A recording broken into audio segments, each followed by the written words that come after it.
trouve qu'il y a un équilibre à faire, toujours le mot équilibre qui revient.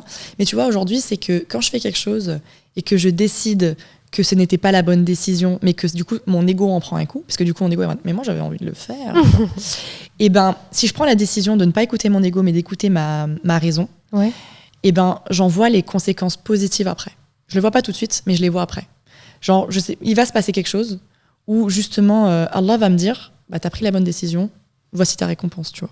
Bienvenue dans cet entretien M&M, l'espace où nous explorons des parcours authentiques, où les rêves prennent vie et où l'art rencontre la réalité de notre quotidien moderne. Aujourd'hui, je suis votre hôte, Rose, et c'est un plaisir pour moi d'accueillir Yousra, une facilitatrice graphique et illustratrice au talent remarquable. Yousra n'est pas seulement une créative, mais une véritable inspiratrice qui utilise l'art pour transmettre des messages puissants et des idées profondes. On va parler de sa vision artistique, de la manière dont elle intègre sa foi dans son travail et comment elle parvient à allier créativité et spiritualité. Préparez-vous à un moment riche en réflexion et en émotions. C'est parti!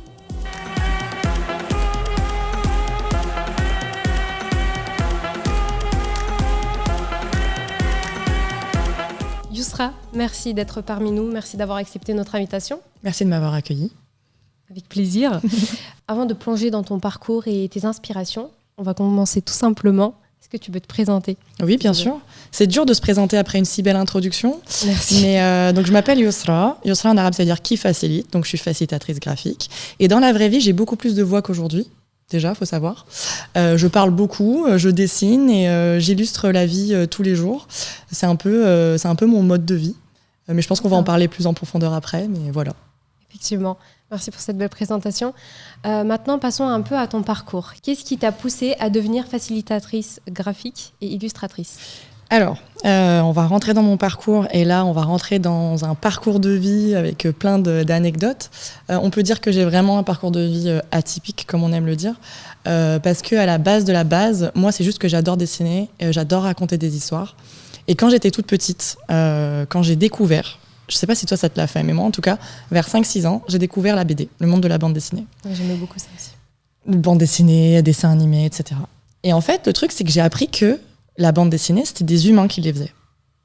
Et là, ça a fait explosion dans ma tête. Et je me suis dit, mais en fait, c'est ça que je veux faire dans ma vie. Je veux faire de la bande dessinée. Je veux dessiner, je veux raconter des histoires. Et du coup, c'est une petite graine qui a germé dans ma tête, dès l'âge de très jeune, tu vois, 6 ans. Quand même. Et ouais, quand même. Très jeune. Et du coup, je dessinais déjà. Enfin, je suis vraiment le cliché de l'artiste qui dessine depuis qu'elle est toute petite. Et du coup, j'ai toujours dessiné à côté. Mais après, j'ai fait des études. Moi, j'adore parler, donc j'ai fait des études de langue étrangère. J'ai fait des études en tant qu'interprète, traductrice, en anglais, espagnol, français. Et en fait, à côté de ça, j'ai lancé mon blog BD parce qu'un jour, je me suis dit, t'es bien gentil de vouloir faire de la bande dessinée, mais il faudrait que tu saches dessiner, quoi. Et du coup, je me suis lancée, j'ai commencé à faire de la BD à côté. Donc, en même temps, j'ai fait des stages à l'étranger, tout ça dans le monde de la traduction. J'ai découvert plein de métiers. Et toujours, je dessinais à côté. Une passion. C'était une passion, mais une passion plus. Parce qu'en gros, quand je te disais que je le faisais à côté, c'était sérieux. Par exemple, tous les dimanches soirs, je devais publier une BD sur mon site internet. Ah, t'avais carrément un site aussi. Ouais, j'avais un blog pour ça. Et en fait, les seules personnes qui commentaient au début, c'était ma maman, mes parents, qui commentent toujours aujourd'hui d'ailleurs, donc ils sont là. Même si je savais qu'il y avait que 10 personnes qui lisaient, ça me poussait à dessiner et du coup à venir à ça. Et t'avais quel âge ? J'ai commencé je dessinais, mais j'ai commencé mon site vers 17-18 ans. D'accord. Et du coup, j'ai dessiné. J'allais, même quand je faisais mes stages, même quand je faisais mes études, jusqu'à ce qu'un jour, je te fais tout le parcours parce que tout se lie après. Bien sûr. Et en fait, après, donc dans mon parcours, j'ai été chef de projet marketing parce que c'était en lien avec une partie de mes études. Tu vas remarquer que je suis un peu un imposteur, mais on le dit pas, s'il vous plaît. Parce que j'avais jamais fait de marketing, mais comme j'avais fait du marketing par mes réseaux, par ma BD, j'avais commencé à découvrir plein de métiers, donc j'ai fait ça. Et en fait, j'ai commencé à être vue, à être visible. Par exemple, il y a des personnes qui commençaient à dire tiens, on aimerait bien que tu nous fasses des dessins, des petits trucs comme ça, tu vois. Et j'ai commencé à dire ok, j'ai peut-être la légitimité maintenant d'envoyer mon portfolio à des agences d'illustration pour leur dire écoutez, si vous cherchez des illustrateurs, moi je suis là. Et en fait, je l'ai fait, mais bon, ça n'a pas marché pendant quelques années, jusqu'au jour où j'étais dans mon canapé. Ouais. J'étais en plein burn-out du métier que j'étais en train de faire donc en tant que chef de projet. Et là, je reçois un mail. Je reçois le mail qui va changer ma vie. En gros, c'est du coup une agence à laquelle j'avais envoyé mon portfolio, mais il y a, je sais pas, 1, 2, 3 ans, qui envoie un message et qui dit « En fait, on cherche des facilitateurs graphiques pour cette mission. Ça sera payé tant, c'est dans le sud, on vous paye l'aller-retour, etc. etc. » J'étais jeune et je vois ça et je fais « Attends, on me paye un aller-retour dans le sud pour faire quoi ? C'est... » Avec, puis tu vois le montant et tout, tu sais, t'es jeune, t'es dans ton truc, puis je t'ai dit, j'étais en plein burn-out, donc j'étais vraiment dans un truc où je me posais beaucoup de questions sur mon avenir. Et du coup, je les appelle et je fais, oui, quand vous dites, on va dans le sud ou je sais pas quoi, l'aller-retour, le retour, du coup, je pensais à me dire, je peux me prendre un retour, aller visiter mes parents, tu vois. Ouais. Ils me disent, oui, c'est bon. Je fais, bon, ok, je suis dispo. Et je raccroche. Ouais. Et là, je fais, let's go. C'est quoi la facilitation graphique Ok. C'est peut-être une question qu'il faut se poser avant de dire ok, tu vois. Et en fait, je vais demander à mon meilleur ami. Donc, je vais sur Google, je tape facilitation graphique. Et à l'époque, il y avait encore moins de choses qu'on a aujourd'hui. Parce qu'aujourd'hui, on parle du métier. Moi, par exemple, aujourd'hui, je me considère en tant que représentatrice de la facilitation graphique. Non, il y en a beaucoup. Mais ce que je veux dire, c'est que je vois juste quelqu'un qui dessine en direct. Et je me dis, ah, mais ça va, c'est quelqu'un qui dessine en direct. Et voilà. Et après, je me pose la deuxième question. Comment on crée une entreprise ? Okay. Mais voilà comment tout a commencé dans le... Wow, comment je suis devenue facilitatrice graphique. Franchement, c'est super intéressant. Et après, je suis tombée amoureuse du métier. C'est ça qu'il faut le dire aussi. C'est qu'après, quand je suis arrivée que j'ai découvert le métier, j'ai fait, je veux faire ça toute ma vie. J'ai tout plaqué, voilà. Franchement, c'est passionnant de découvrir ce qui t'a motivé dans ton parcours. Et... en fait, il n'y a pas seulement l'aspect visuel dans tes créations, il y a aussi ta foi. Comment tu intègres la foi dans tes créations artistiques au quotidien ? Déjà, en fait, ce qu'il faut savoir dans mon parcours, justement, c'est que ce moment où je te disais que j'étais pas bien et que la facilitation graphique est arrivée, c'est un moment qui a été très marquant dans ma vie parce que c'est un moment où je m'étais beaucoup repliée sur Dieu et que vraiment, je lui avais supplié une solution dans ma vie parce que j'en avais besoin. Et c'est là où est arrivée en fait la facilitation graphique et même la suite de mon parcours. Et en fait, aujourd'hui, je ne peux pas réaliser ou faire quoi que ce soit de mes projets sans avoir justement ma spiritualité avec. Aujourd'hui, comment ça se présente au quotidien ? Tout simplement, par exemple, je ne vais pas réaliser des projets si ça ne coïncide pas avec mes valeurs. Même moi, dans mes créations artistiques que je partage, qui sont propres à moi, j'aime bien faire passer en fait des messages, pas forcément compliqués, mais juste ce côté d'être proche avec ses propres valeurs, sa propre spiritualité. En fait, d'être en... Pour moi, ce côté-là spirituel, c'est de trouver l'équilibre. Et en fait, je pense qu'aujourd'hui, c'est ça, c'est de trouver l'équilibre entre l'art et ma spiritualité. Franchement, intégrer la foi dans une démarche artistique, c'est fascinant. Mais concrètement, avant de commencer un projet ou une illustration, c'est quoi ton projet, ton processus de création ? En fait, en gros, tout projet a son propre processus créatif, on va dire. Mais comme je te disais au début, je suis vraiment le cliché de l'artiste dans ma tête. C'est un peu un chaos artistique parce qu'en gros, j'ai toujours plein d'idées, j'ai envie de réaliser plein de choses. Tu sais, j'aime bien dire... j'ai cette bénédiction et malédiction d'avoir des idées sur tout et n'importe quoi. Le plus important, c'est d'arriver à canaliser cette idée et d'y aller jusqu'au bout. Mais aujourd'hui, je veux dire, pour tout projet, j'ai quand même un processus créatif, c'est de comprendre les étapes d'un projet, d'une illustration, et en fait, au-delà même, je pense que c'est un conseil qu'on peut prendre même si c'est pas une illustration, mais c'est de savoir qu'il y a un début, il y a une fin, mais surtout il y a un pendant. Et c'est souvent pendant ce pendant qu'on a tendance à soit abandonner, soit à devoir repousser de plus belle pour arriver jusqu'au bout. Donc aujourd'hui, quand je pars dans un processus, c'est-à-dire dans un projet artistique, sachant que ce projet va être par exemple très long, je pars du principe que je sais qu'à un moment donné, je vais avoir ce moment-là où je vais me dire « qu'est-ce que je suis en train de faire ?» Ouais. Est-ce que je redescends toute la colline ou est-ce que j'y vais jusqu'au bout? Et aujourd'hui, je pense que c'est ça, pour moi, mon processus créatif. C'est qu'à partir du moment où je me lance, Ouais. je suis consciente que pour arriver à la fin, il y a un pendant. Ouais. Voilà. Ok. Et justement, parmi tes œuvres, certaines semblent raconter des histoires profondes, comme tu nous l'as dit tout à l'heure. Est-ce qu'il y a des projets ou des créations qui s'inspirent directement de ta spiritualité ou de tes valeurs, qui te tiennent à cœur? Alors déjà, moi, il y a une valeur qui me tient à cœur, c'est la justice, donc avant tout. C'est l'équilibre aussi. Et c'est la bienveillance dans tout ça. C'est trouver l'équilibre et le côté de...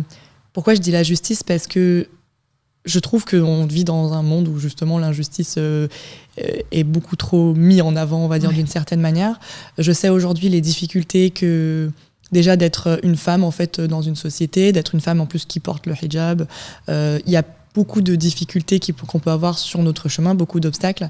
Et je crois que c'est une des valeurs qui me tient le plus à cœur pour aussi pouvoir aller au-delà, en fait, au-delà de ce qu'on nous impose, on va dire.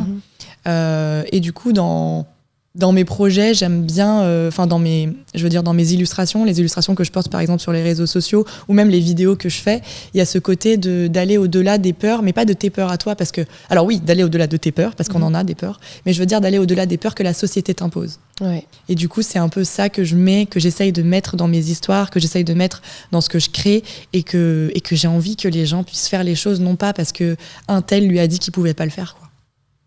Ouais. Tu changes les pensées des gens, en fait, tout simplement avec tes illustrations. Oui, parce que malheureusement aujourd'hui, les mentalités des autres veulent venir changer ta mentalité. Et c'est très dur. En vrai, c'est très dur d'avoir ce côté, cet équilibre. T'es très vite influencé, t'es très vite remis en question. Tu le reprends très vite. Tu dis purée, peut-être que c'est vrai, peut-être que ma spiritualité ne me permet pas de faire ça, ça et ça. Peut-être que la société a raison, etc. Alors que la réalité, c'est que si t'as des envies que tu veux faire et qui sont toujours, tu vois, dans l'équilibre de tes propres valeurs, et vas-y en fait. Ouais, fonce quoi. Le plus important, c'est de ne pas te faire du mal à toi et aux autres évidemment, mais je veux dire à toi, c'est très important. Bien sûr. Il faut que tu sois bien au fond, dans ta spiritualité, il faut que tu sois bien, il faut que tu...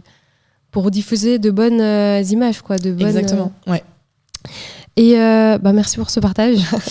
On sait que la créativité peut être un vrai défi, surtout face au blocage.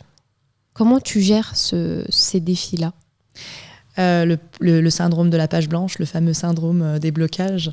Je te l'ai dit, moi j'ai cette malédiction ou cette bénédiction, je sais pas, d'être confrontée à plein d'idées. Mais moi ce que je fais, le conseil que je pourrais donner par rapport à ça, c'est d'aller chercher l'inspiration là où tu ne l'attends pas. De ne pas rester bloqué face à quelque chose et de rester des heures face à ta page blanche parce que ça ne va pas.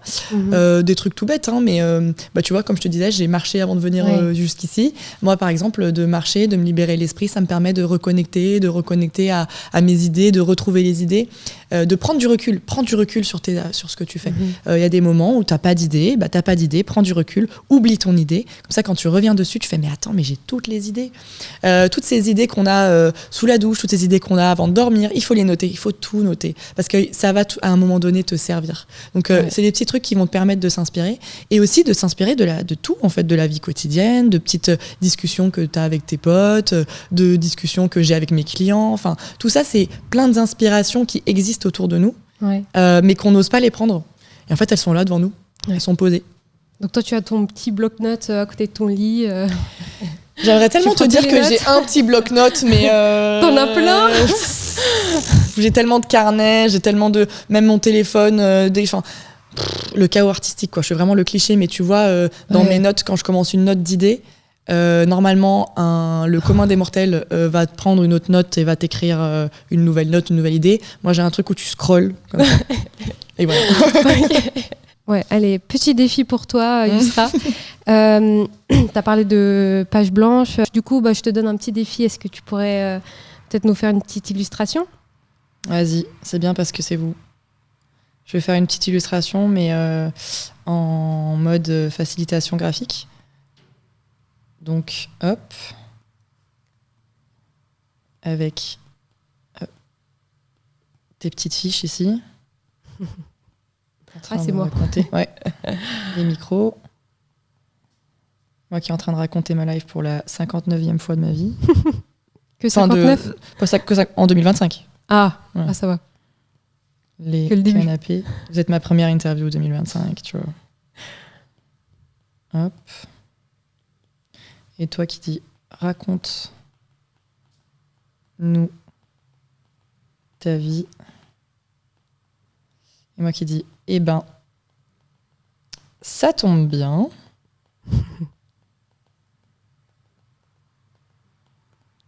Hop. On va rajouter des petites couleurs. Je fais. Apparemment, c'est du rouge aujourd'hui. Je me suis accordée à c'est nickel. À la thématique. Toi, t'es plus en bleu. Hop.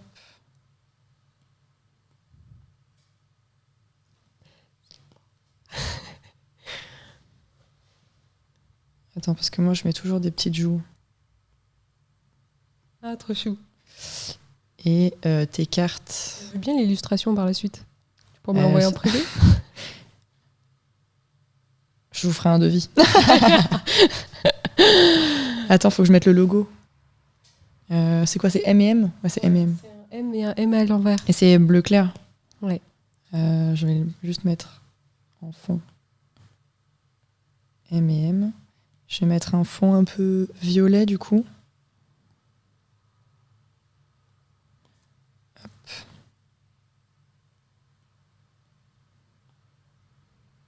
C'est trop cool, tu l'as fait en 2-2. Et on va quand même mettre, parce qu'il faut quand même J'aurais mis peut-être 1 heure à le faire, hein. Voire plus. On va quand même mettre ici, petite caméra. Du coup, on va mettre un peu de gris. Waouh. Et je vais quand même me mettre mes pieds, parce que j'ai oublié de mettre mes pieds. Tes pieds et les miens.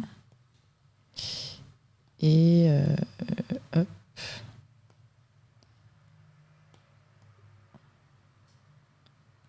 Tac. Tac. Tac. Et voilà. Waouh, magnifique. Trop bien fait. Ça, je veux l'illustration, attention. Je te l'enverrai. Ouais, super. On en parle après. Merci. En privé. En privé. Merci pour cette illustration, Yousra. Et du coup, Yousra, tu nous as fait un dessin, mais c'est ça, du coup, la facilitatrice graphique ? Alors, en fait, aujourd'hui, là, ce que j'ai fait, c'est un peu un mélange entre la facilitation graphique et l'illustration d'une certaine manière. Parce qu'en fait, j'ai illustré en direct, là, avec Ensemble, une situation qui est en train de se passer. Et en fait, la différence avec la facilitation graphique et l'illustration, c'est que déjà, l'illustration, c'est un processus où tu peux prendre plusieurs temps d'inspiration pour illustrer un projet ou un concept. Alors que la facilitation graphique, ça va être de faciliter un concept complexe ou une situation en direct ou en différé. Là, je dis que c'est un peu un mélange entre les deux parce qu'en gros, c'est que j'ai illustré en direct devant toi directement avec des schémas simples parce que je peux dessiner mieux que ça. Ah ouais. Des schémas, moi, je peux pas. Des schémas simples pour qu'on comprenne la situation. Et en fait, le truc, c'est que la facilitation là, de ce que j'ai fait, elle aurait été encore plus complète parce qu'après, ça peut être la base de la fresque et autour, j'aurais rajouté des mots-clés, des bulles, des concepts de ce qu'on aura raconté aujourd'hui. Ah ouais. Voilà. Et là, du coup, je l'ai fait en 2 minutes juste pour poser et après, ensuite, commencer à poser des choses qui ont été dites. Et en fait, ça va permettre aux personnes, par exemple, si tu es en direct, tu t'es déjà retrouvé peut-être dans une situation où tu es en conférence et en fait, au bout de 5-10 minutes, tu as perdu le fil. Ouais. Et ben moi, en fait, ce que je vais faire, c'est que je vais dessiner en direct, non pas ce qui se passe sur scène, mais vraiment ce qu'ils racontent. C'est la différence entre les dessins des tribunaux. Tu vois, dans les tribunaux, les gens dessinent ce qui se passe, sauf que c'est vraiment une illustration de ce qui se passe. Alors que moi, c'est une illustration de ce qui est dit. Et donc, ça permet d'avoir une sorte de mapping, en fait, en direct de ce qui est raconté. Et les gens qui sont en train de regarder, s'ils perdent le fil, ils ont juste à suivre les dessins, parce que les dessins sont projetés en direct. Ouais. Donc, ça permet de suivre. Et ça permet ensuite, après, quand tu as fini, de le recevoir, parce que du coup, je l'envoie à tout le monde. Et du coup, si t'étais là, ça te permet de revivre le truc. Au lieu de lire un rapport de 30 pages, tu lis une fresque. Et si t'étais pas là, justement, de revivre l'événement et de se dire, du coup, ils ont raconté ça, ça et ça pendant l'événement. Et tu illustres que les dires ou les pensées aussi? C'est-à-dire les pensées. Parce que, c'est-à-dire ce que les gens auraient potentiellement auraient dit. pensé peut-être sur le coup, ou en fait, toi, c'est vraiment la réalité. C'est vraiment la réalité de ce qu'ils sont en train de se dire C'est pas. et aussi, tu rajoutes pas des pensées. je rajoute des émotions. D'accord. En fait, c'est hyper important de jouer sur les différents aspects cognitifs qui sont tout autant la réalité de ce qui se passe, mais aussi les émotions. Je vais capter l'ambiance qui se passe dans la salle. En plus, moi, mon petit truc à moi, mon petit bonus que je fais dans mes facilitations, c'est que je rajoute des couleurs et de l'humour. Donc, par exemple, il peut se passer une petite situation un petit peu cocasse ou une petite situation qui a fait interagir le public ou les réunions, parce que j'interviens aussi dans les réunions, de se rendre compte qu'il y a une situation qui était un peu complexe et qui a fait réagir tout le monde, de le retranscrire. Parce qu'en fait, quand ils vont relire, ils vont se dire « Ah mais oui, je me rappelle, là, à ce moment-là, on avait bafouillé, tu l'as trop bien remis. » Et du coup, ça revient en mémoire. Et ça permet en fait de jouer sur ça. Ah, c'est trop cool, franchement. Appréciable. Je pourrais en parler des heures, j'adore mon métier. Ça se voit, ça se sent en tout cas. Il faut que tu restes concentré à tous les détails qui puissent se passer dans cette salle. En fait, tout le monde dans la salle peut se permettre de se déconcentrer, etc. Mais moi, par contre, je ne peux pas me déconcentrer. Je dois rester focus jusqu'au bout. C'est pour ça qu'à la fin de la journée, j'ai le cerveau qui dégouline des oreilles. Mais tu arrives à rester... Eh ben, Inch'Allah, je continue à arriver. Non, Inch'Allah. Non, mais en plus, il y a des études qui ont montré qu'au bout de 30 ou 40 minutes, on n'a plus le même... Je sais, mais c'est pour ça que je le fais, pour que les autres puissent se permettre de se déconnecter. Ah, c'est cool. C'est trop bien. Et il faut forcément une culture générale pour pouvoir... Alors, le truc, c'est que chaque facilitateur va avoir ses idées. Enfin, on va dire, il y en a qui vont se nicher dans certains secteurs. Moi, ce que je trouve intéressant, c'est justement le fait de découvrir plein de secteurs différents, plein de métiers différents. C'est hyper passionnant parce que j'apprends plein de trucs sur plein de choses. Je me suis pas nichée, moi, sur une idée. Je fais plein de... Tu vois, par exemple, je peux autant faire, je sais pas moi, les systèmes bancaires, l'agriculture, l'éducation. Je trouve ça hyper intéressant. Après, ce qui est important, c'est de toujours être à l'affût de l'actualité, à l'affût de ce qui se passe, de tout, d'être un petit peu... si quand même de se documenter pas mal quand même pour pouvoir suivre quoi. Un minimum. Et est-ce que tu pourrais me raconter un moment où il y a un environnement qui t'a marqué? Alors, un seul qui m'a marqué. Il doit y en avoir plusieurs tellement... Une facilitation qui m'a marqué. Je sais pas si j'ai une facilitation en tête qui m'a marqué, mais peut-être... celles qui m'ont le plus marqué, ce seraient mes premières, je pense. Ouais. Parce que je me suis retrouvée dans un... En fait, je sais pas comment expliquer comment je suis vraiment tombée amoureuse du truc, parce que c'est quelque chose qui lie plein de compétences que j'adore. C'est pas juste l'illustration, justement, c'est le côté stratégique, c'est le côté aller chercher. Tu vois, par exemple, ok, les gens sont en train de parler sur scène. Mais le but, c'est pas juste de retranscrire ce qu'ils disent, c'est de comprendre avant de retranscrire. Tu vois, par exemple, là, je ressors d'une semaine où j'ai donné une formation sur la facilitation graphique, et les 3 points clés, pour moi, c'est compréhension, vulgarisation et retranscription. C'est-à-dire qu'il faut que tu comprennes ce qui se passe pour le faire passer. Et du coup, j'en viens à une anecdote qui vient de m'arriver. C'est que une fois, j'étais en facilitation d'un séminaire, d'une réunion. Et c'était dans un milieu pharmaceutique. Et j'étais là-bas toute la journée. Donc j'y étais depuis 8h du matin. On faisait des réunions par-ci, par-là. Et c'était pas une facilitation en digital, donc comme tu l'as vu sur tablette, mais c'était une facilitation sur carton. Donc facilitation sur carton, t'as encore moins le droit à l'erreur, parce que tu vas direct au feutre. Moi, j'ai un concept qui est que je n'utilise jamais de crayon à papier. Il faut y aller direct, sinon tu te poses trop de questions. T'as pas le temps de te poser des questions. Il faut y aller. Du coup, il faut comprendre et passer. C'était un vrai défi, C'était un vrai défi. Et donc, la matinée se passe, ça va, parce que la matinée, ils étaient en train de mettre en place le contexte, etc. Donc, je commence à faire ma première fresque. C'est des grands cartons, de 1 mètre ou voire plus, tu vois. D'accord. Donc, met les... Oui, c'est pas des petits cartons. Je me suis dit peut-être... Non, c'est vraiment collé au mur, etc. Et du coup, la matinée se passe. Et en fait, au déjeuner, il y en a un qui fait... mais en fait, tu seras concrètement ton métier, il sert à quoi? Et je lui dis, et je le regarde et je lui dis, tu verras. Parce qu'il était vraiment, tu sais, c'était un peu, il avait ce côté un petit peu hautain, on va pas se mentir, et qui me dit ça. Et je lui dis, écoute, tu verras. Moi là, je veux manger, je veux récupérer de l'énergie, parce qu'on repart dans l'après-midi. Là. Tu laisses le suspense en plus. Non mais je me dis que, tu sais, parfois. De toute façon, ton travail, ça va être la réponse, quoi. Voilà. Et donc, on arrive, on est dans l'après-midi, on fait tout ça, quoi. Et quand je te dis la compréhension, donc il se passe 2 choses. Je suis en train là, d'un coup, c'est ébullition. Hein. L'après-midi, c'était ébullition. Il parlait dans tous les sens et tout. Et là, d'un coup, alors que je suis en train de dessiner, il y a un autre gars, hein, c'est pas le même, qui passe comme ça, qui me regarde, il fait « Yousra, je sais pas comment tu fais parce que moi-même, je comprends pas ce que je dis. » Je dis « Merci. Je suis pas sûre que j'avais besoin de cette information. » Et donc, il passe, il fait le truc et tout. Et on arrive vers la fin de la journée. Et en fait, toute cette journée qui était en train de se passer, le lendemain, ils avaient un gros comex, une grosse réunion, où ils allaient devoir présenter toutes les idées qu'ils avaient pondues pendant cette journée. D'accord. Et donc, cette personne qui m'avait dit ça sert à quoi ? Ça sert à quoi ton métier ? Il m'a dit quoi ? D'un coup, il a fait mais attendez, comment on va faire ? Parce qu'on était vraiment à genre 30 minutes de la fin de la journée. Comment on va faire pour retranscrire tout ça, toutes les idées qu'on avait ? Moi, j'étais juste assise, tu vois, j'étais en train de ranger mes feutres.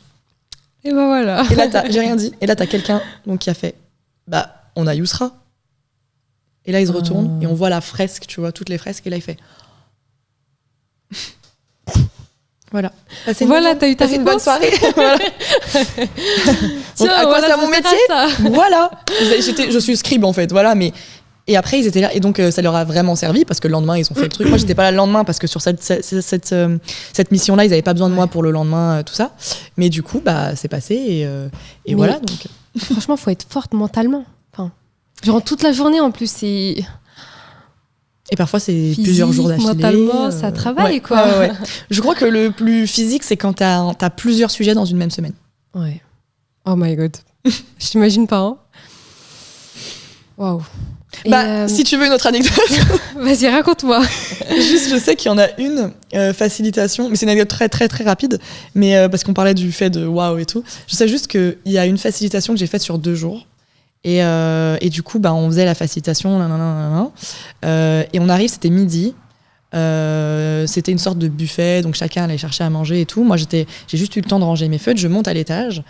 Je suis là pour prendre à manger et d'un coup il y a une personne qui arrive, une petite dame trop mimi qui me fait c'est trop bien ce que vous faites, franchement ça nous a trop aidé, merci beaucoup chou. Et tout, donc trop chou tu vois. Et moi je l'ai regardé les yeux vides et j'ai dit mais je fais quoi moi ? Genre, j'avais déconnecté de la réalité. J'étais vraiment, mais qu'est-ce que tu me racontes ? Fait vos dessins là. Ah oui merci.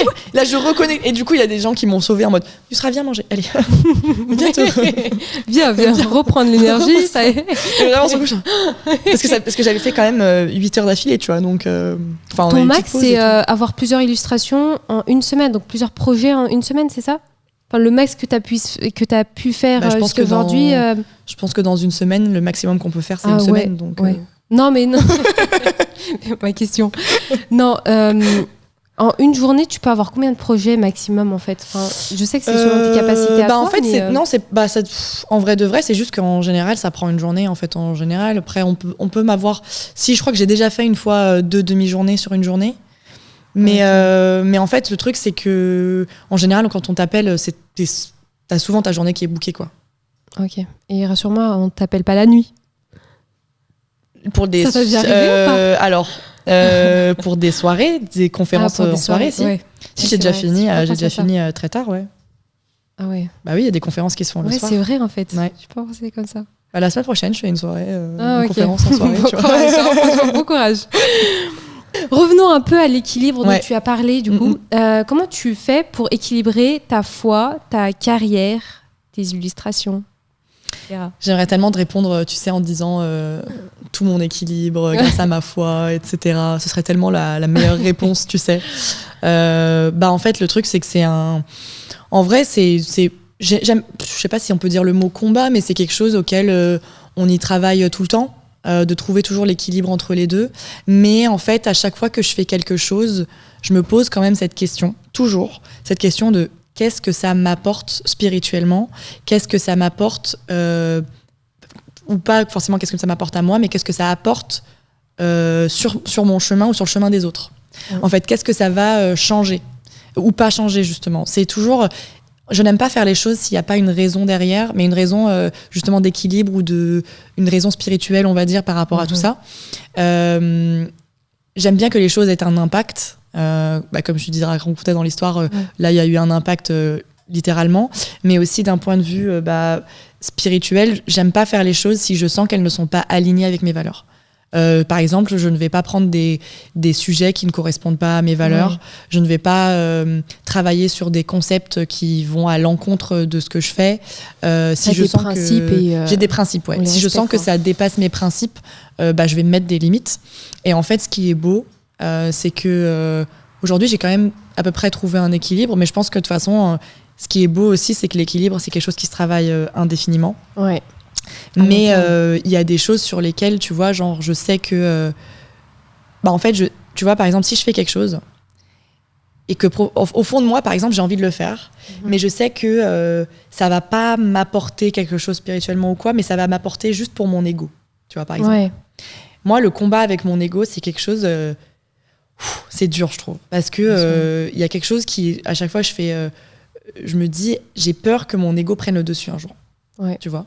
Et du coup, pardon, je t'ai coupé. Non, c'est moi. Plus tu prends de la visibilité aussi. Oui, c'est ça, c'est que tu sais que c'est lui qui peut te mettre en avant, tu vois. Même si on travaille ensemble avec mon ego, en mode on est là, tu vois. Parce qu'il faut en avoir quand même dans notre milieu, il faut en avoir quand même. Je suis pas en train de dire qu'il faut pas en avoir, mais je trouve qu'il y a un équilibre à faire. Toujours le mot équilibre qui revient. Mais tu vois, aujourd'hui, c'est que quand je fais quelque chose et que je décide que ce n'était pas la bonne décision, mais que du coup mon ego en prend un coup, parce que du coup mon ego mais moi j'avais envie de le faire. Et si je prends la décision de ne pas écouter mon ego mais d'écouter ma raison, et j'en vois les conséquences positives après. Je le vois pas tout de suite, mais je les vois après. Genre je sais, il va se passer quelque chose où justement Allah va me dire t'as pris la bonne décision, voici ta récompense, tu vois. Ouais. Alors que si je sais que si je réponds à mon ego, je sais que je vais avoir des conséquences. Des impacts négatifs. Des impacts, je sais pas si je dirais négatifs, mais des impacts qui vont me mettre dans cet état où je vais perdre mon équilibre, en fait. Ouais. Tu vois ? Ouais. Je sais pas si j'aime bien dire conséquences négatives, parce que je pars du principe que toutes les conséquences que tu reçois sont tes conséquences, et c'est Allah qui te met à l'épreuve. Ouais. Tu vois ? C'est à ta manière comment tu l'interprètes. C'est à ta manière de comment tu l'interprètes. Ouais. En fait, c'est des épreuves que tu as sur ton chemin, et c'est à toi de voir comment tu réponds à la question, tu vois. Ouais. Yousra, du coup, j'ai une question pour les personnes qui veulent se lancer dans un projet créatif et qui hésitent encore. Mm-hmm. Quel conseil donnerais-tu à ces personnes ? Fais-le. Tout simplement. Non, ce que je veux dire, c'est en fait, ça sera jamais parfait. La perfection n'existe pas, ça sera jamais parfait. Si tu attends de le faire aujourd'hui, tu te dis je le ferai demain, je le ferai demain, je le ferai demain. Si c'est juste ça qui t'arrête... ça sera jamais parfait. Et en fait, ce qui est beau sur le chemin créatif, c'est que c'est quelque chose qui est en continuel progrès. Tu vois, moi, en fait, aujourd'hui, j'adore rigoler et me dire purée, mais la gamine qui a lancé son site au début, je savais pas dessiner. Et aujourd'hui, je vois ça et je fais, mais c'est incroyable le parcours que j'ai fait. Et je sais que dans 10 ans, je vais regarder et je vais dire elle était bien mignonne celle-là, à vouloir faire ces petits trucs-là. Et en fait, c'est ça qui est fou. Et en fait, c'est encore plus beau, vraiment, si quelqu'un veut se lancer sur un chemin créatif, artistique, c'est de se dire que ça va tout le temps être en progrès. Ouais. C'est ça, moi, j'adore voir mon progrès, j'adore voir la progression. Ouais. C'est pour ça que si les gens veulent scroller, je n'ai rien supprimé sur les réseaux pour que les gens puissent voir rien du tout supprimé. Les gens peuvent aller voir comment je dessinais au début. Ce que je vais faire alors. Par contre, c'est long. Ça date de quand ? Je le disais. Ah ouais, d'accord, ok. Ta page Insta, tu l'as depuis longtemps du coup. Ma page Insta, je l'ai depuis longtemps. Après, mon site internet, il a bugué. Aussi. Donc, il n'existe plus. Aujourd'hui, c'est mon site internet professionnel. Ouais. Mais il y a beaucoup de choses qui sont restées. Et il y a beaucoup de choses, même quand je montre aux autres, qui existent. Parce qu'en fait, ça fait partie du chemin. Ouais. On en rigole aujourd'hui. C'est incroyable de voir son évolution. En plus, c'est incroyable. Donc, si quelqu'un veut se lancer sur quelque chose où il a un projet, il faut le faire. Mais juste pour revenir sur un point et je termine, c'est vraiment, par contre, de se rappeler ce que j'ai dit au tout début. C'est que quand tu vas te lancer, t'as un début, t'as une fin et t'as un pendant. Et c'est ce pendant-là. Ouais, mais c'est ce pendant-là parce qu'en fait, c'est les escaliers. Ouais. Et il y en a beaucoup qui lâchent au moment où c'était le moment où, tu vois, c'était l'épreuve qui disait tout peut basculer. Voilà. Merci beaucoup, Yousra, pour ces conseils, pour ton partage. C'est vraiment super intéressant. Et j'aimerais en pouvoir discuter plus, mais... On fera un prochain épisode, t'inquiète. Merci beaucoup. Merci à toi. À vous qui nous écoutez, j'espère que cet échange avec Yousra vous a inspiré à allier passion et foi dans vos projets. Comme nous l'avons vu aujourd'hui, il est possible de suivre ses rêves tout en restant fidèle à ses valeurs profondes. Que ce soit dans l'art, le travail ou la vie quotidienne, l'équilibre entre foi et ambition peut vraiment transformer nos parcours. Si cet épisode vous a inspiré, n'hésitez pas à le partager autour de vous et à vous abonner pour ne rien manquer des prochaines histoires inspirantes. Prenez soin de vous, gardez la foi et souvenez-vous, chaque étape, aussi petite soit-elle, compte dans votre cheminement. À très bientôt!